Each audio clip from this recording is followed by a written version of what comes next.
This has got to be the most evenly matched playoff field in a decade. Today, I'm going round by round and will make my definitive NASCAR Cup Series playoff predictions.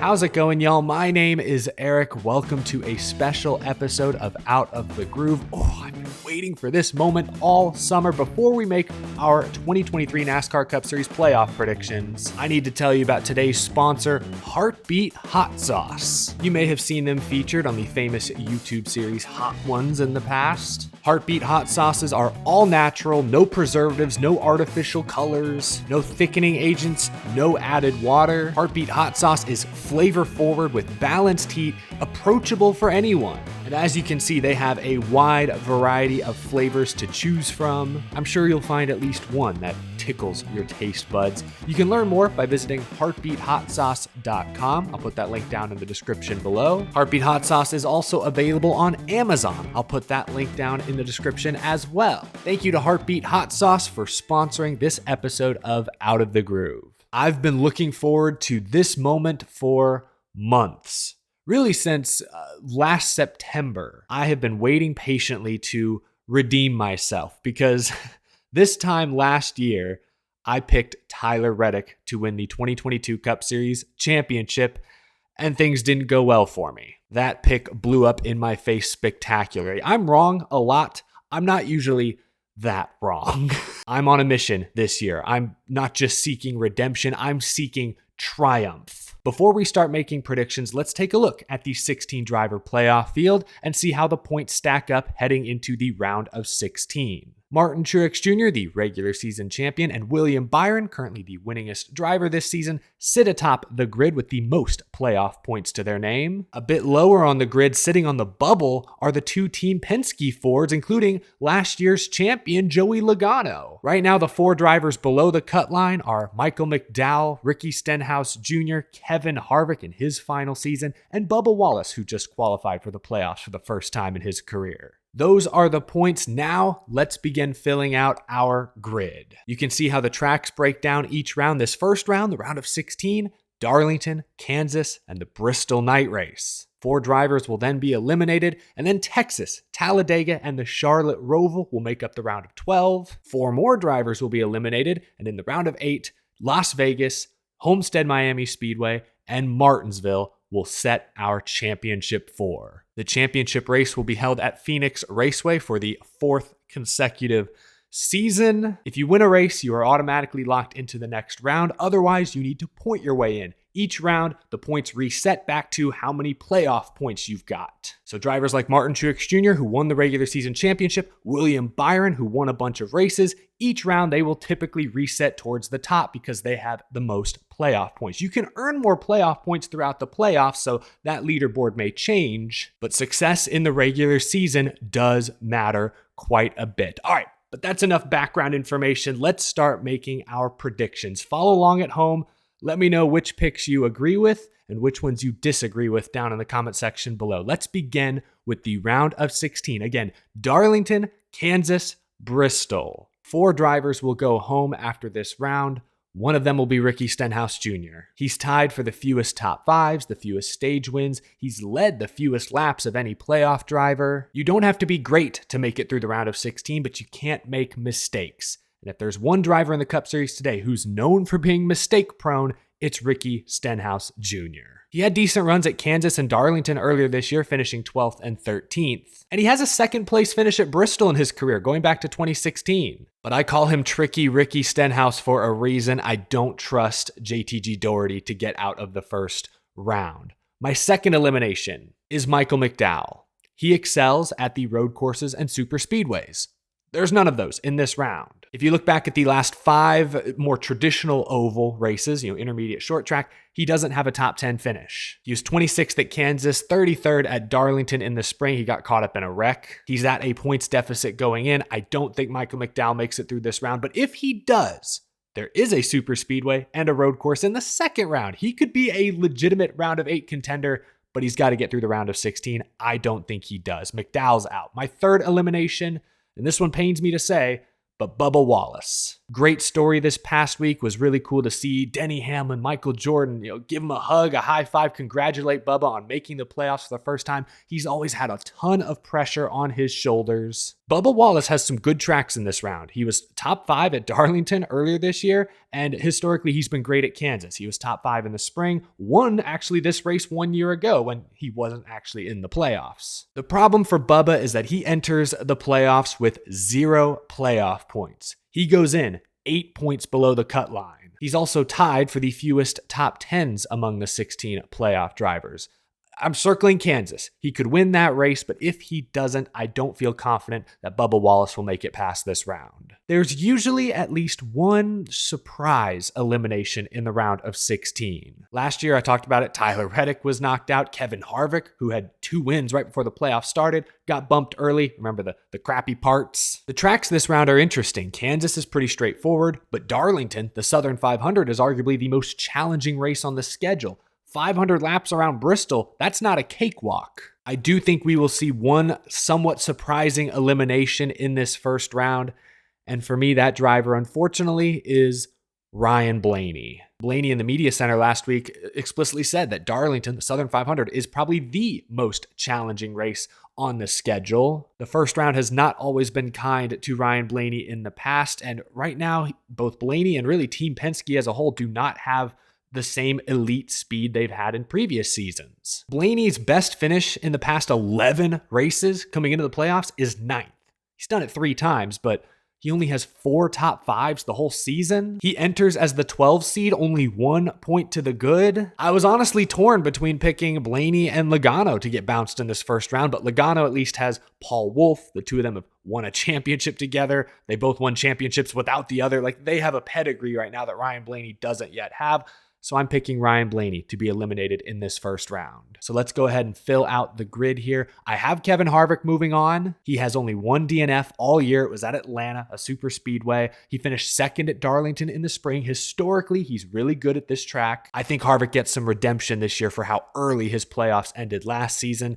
Brad Keselowski was another one I considered bouncing early, but RFK was so good at Bristol last year, and Brad finished 6th at Darlington in the spring. And I think RFK right now is the best they've ever been as a complete unit. I also considered Ross Chastain. Since his win at Nashville earlier in the summer, he has only 1 top 10 finish. That's 1 top 10 in the past 9 races. He's good at Darlington. He also made the championship 4 last year, so I'm giving Ross the benefit of the doubt. But there you can see my 4 eliminations: Stenhouse, McDowell, Bubba Wallace, and Ryan Blaney. That's maybe my somewhat surprising pick, I guess. I guess I'm not going too far out on a limb there, but let's move on now. The round of 12 is often considered the wild card round because both Talladega and the Charlotte Roval are here. And people don't talk enough about Texas. Texas is a wild card race. That track is so unusual. Last year we saw tons of drivers blowing tires, whether it was the All-Star race or the fall race, tire failures, guys crashing from the lead. Texas is such a sketchy track these days. It's also a wild card. So you have 3 wild card races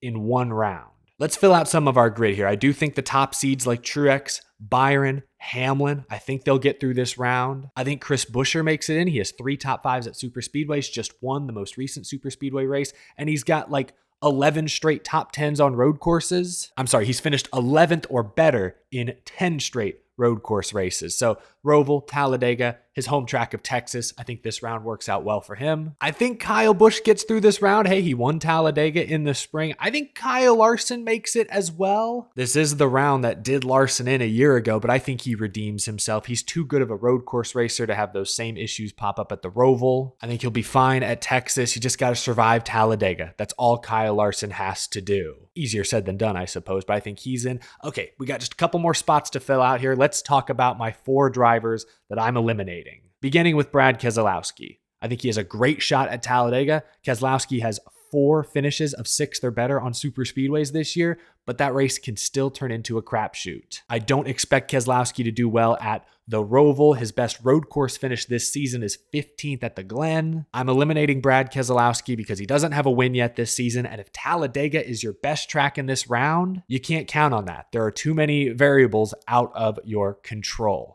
My second elimination, I'm sorry, but Kevin Harvick's final season will effectively come to an end in the round of 12. Based on how my grid lines up, he would enter this round 12th. So he would be in a pretty significant points deficit going in. Consistency can get you into the playoffs. It can get you through the round of 16, but to get into that round of 8, championship 4, you have to have pure speed. And neither Harvick nor Stewart-Haas Racing seem to have that right now. If Martinsville or New Hampshire were in this round, maybe I'd give Harvick a shot because those are the two types of tracks that Stewart-Haas has actually had speed at this season. The one track I'll circle for Harvick, though, is Texas. Historically, he's been great at Texas Motor Speedway, but historically, Stewart-Haas Racing has been an A-tier team. They're not that right now. Harvick's season comes to an end here. I got to make 2 more eliminations. Last year, the lowest seed drivers that made it to the round of 8 were Chase Briscoe, who was the 12 seed, and Christopher Bell, who was the 10 seed. I do think that there are 2 lower seeded drivers who could sneak through this year as well, but they both have some question marks.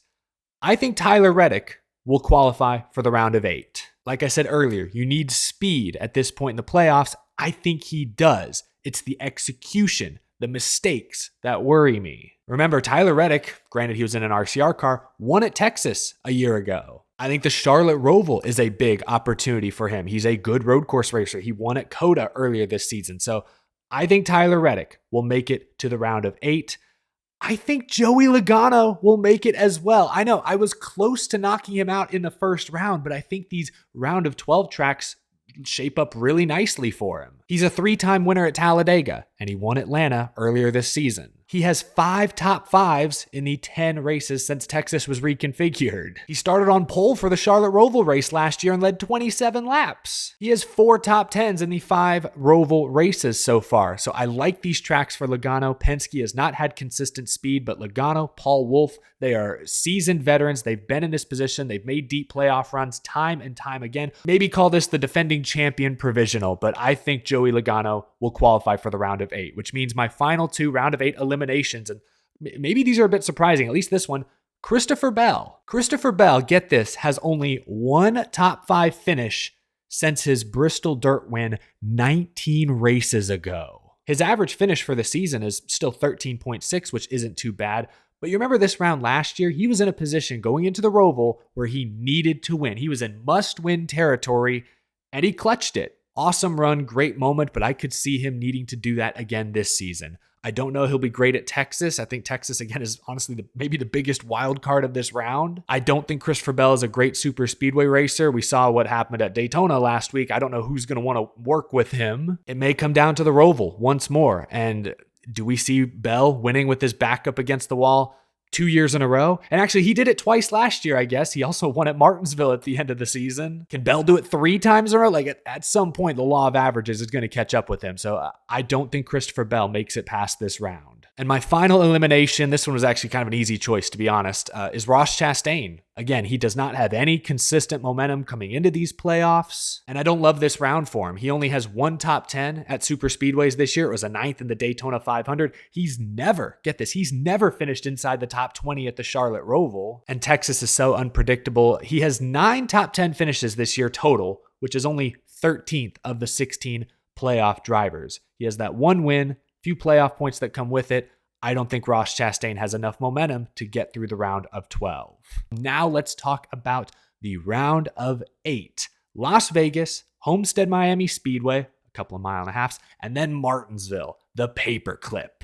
Rather than talk first about who I'm eliminating, I'm just going to pick my championship 4. Okay, let's start with Martin Truex Jr. That's right, after missing the playoffs last year, failing to win a race, Martin Truex Jr. is going all the way to the championship 4 this season. He's got the most top 10s in the sport this year, the second most laps led. He's tied for the top seed with William Byron, at least right now. I think the round of 8 tracks are pretty good for him. I think Las Vegas, he typically runs well. Homestead Miami, he was leading last season when he made a mistake on pit road. Truex has been to the championship 4 5 times previously. This would be his 6th appearance, which would make him, at least for now, the all-time leader in that stat. Martin Truex Jr. will make the championship 4, and I think his Joe Gibbs Racing teammate Denny Hamlin will be right there with him. These tracks are great for him. He's led laps in 6 straight Las Vegas races. He's a 3-time Homestead Miami Speedway winner, finished a solid 7th last year, and he's a 5-time Martinsville winner. Now, it's been a little while. I think his last win was in 2015, but Denny Hamlin's still one of the best short track racers in the series today. This would be Hamlin's 5th Championship 4 appearance. I think he makes it in. Besides the 2 JGR Toyotas, I got to give one spot to William Byron, who's having a breakout season. He's great at Las Vegas. He swept the stages, won the race in the spring. He won at Miami just 2 years ago. He won Martinsville last spring, if I remember correctly. And right now, again, he's tied with Truex for the most stage points. That will come into play if he doesn't win at least. William Byron has made it to the round of 8 before. He made it to the round of 8 last year. I think this is the season he finally breaks through and gets to the Championship 4, which means I have just one Championship 4 slot left. Let's talk about Tyler Reddick. He was my championship pick 1 year ago. I'm not going to make that mistake again. Right now, the way the points line up, he would enter the round of 8, 27 points behind Byron and Truex. I look at Homestead Miami Speedway as his best track in this round by far. He's finished top 5, 2 of the 3 races he's run there. Obviously, he won there twice in Xfinity to clinch championships. But last season, first time in the next gen, remember he got loose and crashed all by himself. So I don't have Tyler Reddick moving on past this round. Joey Logano, I've drugged him all the way up to the round of 8. I think this is where his run ends. Right now, he would be 28 points behind Byron and Truex, and I just don't think that team has the speed to consistently lead laps, win stages, win races regularly. And again, in the round of 8, you need elite speed. Also, and maybe this is just like a superstition, but it's an odd number year. Logano has made the Championship 4 in 2014, 2016, 2018, 2020, and 2022, which means this year, it's a gap year. He'll be back in 2024. Mark my words. Oh, Chris Buescher. Man, he's the 4 seed right now. So he is very much a legit Championship 4 contender. He was 8th at Homestead last year. And remember, 2 years ago, back when Roush Fenway still wasn't very good, he won a stage at Homestead. But I don't know if I'm sold. He was 21st at Las Vegas earlier this year, 14th at Martinsville. RFK right now is the best they've been all season long. But I think making the Championship 4 is a little too tall an ask for a team that's just now beginning to figure it out for the first time in a long time. So I don't think Chris Buescher makes it. That means it's between, oh boy, Kyle Busch and Kyle Larson for my final Championship 4 spot. Hey, the Kyle and Kyle show. Oh, this is tough. Early in the season, my eyeballs were telling me Kyle Busch. But also early in the season, Kyle Larson clicked off a couple of wins. Both have been plagued by inconsistency this year. If we just compare their stats this season, they're separated by only 2 playoff points right now. Kyle Busch has 1 more win. Kyle Larson has 3 times as many laps led. Larson has 2 more top 5s, but Busch has 2 more top 10s. Larson leads all playoff drivers with 6 DNFs. Ugh. But Kyle Busch is right there with 5. This is not an easy decision. I'll settle this by looking at their recent results at these round of 8 tracks. Vegas, Miami, Martinsville. Earlier this year, Kyle Busch was 14th at Las Vegas, 21st at Martinsville, but he has 8 straight top 10 finishes at Homestead, including wins there in 2015 and 2019 when it was the championship race. Okay, all right, let's see how those numbers compare to Kyle Larson. Oh my. Kyle Larson was 2nd at Las Vegas this spring. He won at Martinsville this spring. And look, he also won at Homestead Miami 1 year ago. I think I got to give the spot to Kyle Larson. I mean, he wins the tiebreaker with those recent results right there. This round shapes up really nicely for Kyle Larson and Hendrick Motorsports. So there's my Championship 4. 2 Gibbs cars, 2 Hendrick cars. Man, I hate leaving Kyle Busch out, though. He has had a very good inaugural season with Richard Childress Racing, but the inconsistency worries me, and especially with Homestead in this round, Kyle Larson is the clear runaway favorite to win that race. It's going to be interesting, though, that's for sure. So let's take one more look at my playoff grid. All that's left is for us to pick a champion. This is such a tough call. I said at the beginning of the video, this may be the most evenly matched playoff field since at least the 16 driver playoff was implemented. Because if I look at my Championship 4 and I compare how they did at Phoenix in the spring, but also how they did at the other short ovals this season, it's a toss-up. Martin Truex Jr., Started 13th, finished 17th at Phoenix, was a non-factor all day, but he led 56 laps at the first Richmond race. He was 3rd at Martinsville, 5th at Gateway. He won New Hampshire, was 7th at Richmond a few weeks ago. You look at his teammate Denny Hamlin. He qualified well at Phoenix in the spring, wound up finishing 23rd, but he too has improved at the short ovals as the year has gone on. Led 71 laps at the first Richmond race. He finished 4th at Martinsville. He was 2nd at Gateway, 7th at New Hampshire. He was 2nd at Richmond just a few weeks ago. JGR maybe started a little slower, but they've improved at the short ovals. Hendrick kind of done the opposite. William Byron dominated that spring Phoenix race, won it. But at that recent Richmond race, all 4 Hendrick cars looked bad. Kyle Larson included. Kyle Larson won the spring Richmond race, also won the spring Martinsville race, but recently raised some eyebrows. The 4 Hendrick cars were non-factors a few weeks ago at Richmond, and recently, at least, that's the closest track we can compare to Phoenix. It's not a direct comparison. Richmond's a little shorter, worn out surface compared to Phoenix. It is so hard to pick a favorite.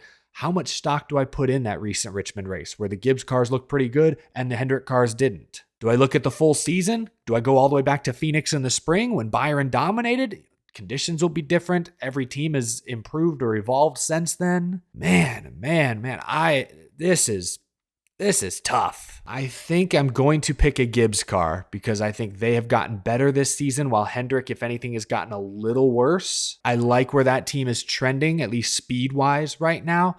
But between Truex and Hamlin, maybe the tiebreaker, and maybe this is unfair, but maybe the tiebreaker goes to Truex because Hamlin has a lot of off-track distractions. I hope by November, he and Joe Gibbs Racing and Toyota in 2311 have figured out their future plans and hopefully come to an agreement. But that hasn't happened yet, and that could be a distraction. There's still a chance, maybe a small chance, but a chance Hamlin leaves JGR and Toyota after this season. And if that gets announced in the next couple of months, that could be a huge distraction. I'm not saying Joe Gibbs wouldn't, give Denny Hamlin good equipment for the championship race, but I'm just saying maybe that's a distraction. And when the odds are so close between these 4, maybe that's the tiebreaker I'm looking for.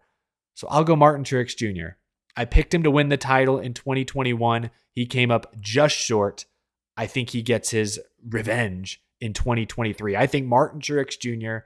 will become a 2-time Cup Series champion. He'll have done it with 2 different crew chiefs and technically 2 different teams. Martin Truex Jr. will go from missing the playoffs, contemplating retirement, to not only winning the regular season championship, but winning the season championship at Phoenix. Martin Truex Jr. is my pick. That was not easy. I think in years past, there's been at least 1 or 2 names that clearly have separated themselves. That, they were the best at short tracks this year, I should go with them. Not the case this year. You could make a strong argument for any of those 4 and maybe even a couple others that I didn't have making it to Phoenix. This is going to be a fascinating championship battle. As of right now, it's anyone's season. One final look at my complete playoff grid. Let me know down below who your champion pick is. More importantly, though, let me know who your championship 4 are. I still believe that's a stat that needs to be talked about more and more and more. I know we glorify the champion at year's end, but in college basketball, getting to the Final Four is worthy of raising a banner. I think the same should be done here in NASCAR. Getting to the Championship 4 is a huge, huge deal. Give me your Championship 4 predictions down in the comment section below. But thank you all so much for watching. I hope you enjoyed following along. If you enjoyed this video, please leave a like. If you're new and you love NASCAR, we talk NASCAR every single day. Be sure to hit that subscribe button so you don't miss any upcoming episodes. And as always, thank you to my Patreon supporters for your very generous support. I greatly appreciate each and every one of you. The playoffs kick off this weekend at Darlington Raceway, the Southern 500. I'll be watching. I hope you are as well. Thanks for watching this video. I'll see you in the next one, y'all.